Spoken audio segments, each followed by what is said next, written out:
ప్రవీణ్ పగడాల గారు 2 రాష్ట్రాలకి ఒక ఆయన పీస్ అంబాసిడర్ చెప్పాలంటే ఆయన సర్వమతాల సారాంశంలో సత్యాన్ని తెలిపే వ్యక్తి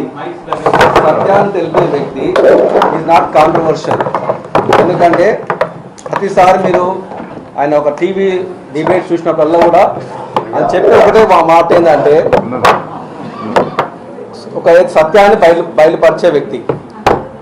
ఈ సత్యాన్ని బయలుపరిచే ప్రక్రియలో ఆయనకు ఎన్నో కాల్స్ వచ్చినాయి. ఆ కాల్స్లో బ్రదర్ అడిగినట్టు ఇప్పటి నుంచి కాదు, డే 1 నుంచి కూడా ఆయనకు థ్రెటన్ ఉన్నది. ఇది 2 ప్రభుత్వంలో ఉన్న మీడియాకు తెలుసు.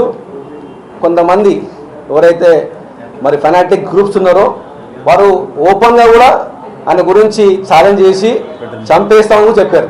ఇది ఓపెన్, ఇది మీడియాలో వచ్చింది.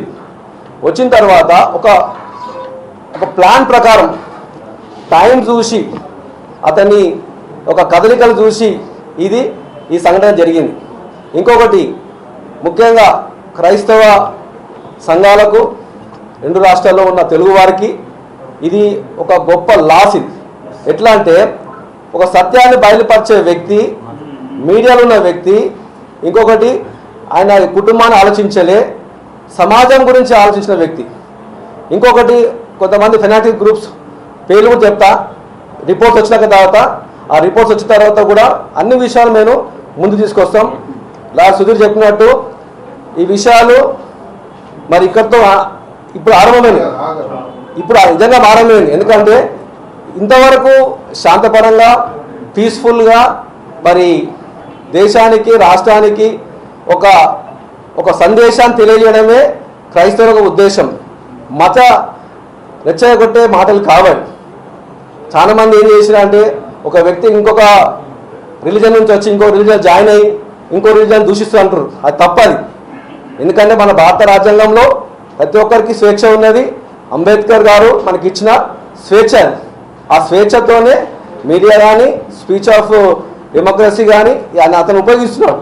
మీరు చూడండి, చాలా విషయాలు చరిత్రలో లేని విషయాలు ఆయన తీసుకొచ్చి ఇటీవల కాలంలో మరి బాబాసాహెబ్ అంబేద్కర్ గారి గురించి, రాజ్యాంగం గురించి చాలా వివరంగా ఎవరికి ఏ హక్కులు ఉన్నాయో మరి ఆ విషయాలు మీడియా ముందు తెలియజేశారు.